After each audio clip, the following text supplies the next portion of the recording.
You ask Tiger to solve.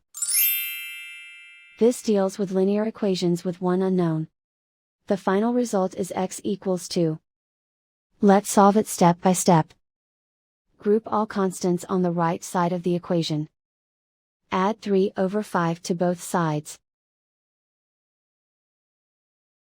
Combine the fractions. Combine the numerators.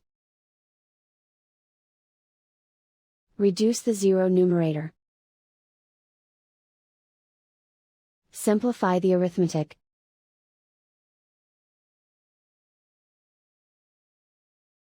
Isolate the x.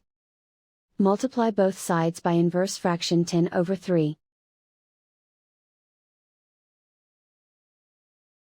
Group like terms. Multiply the coefficients. Simplify the fraction.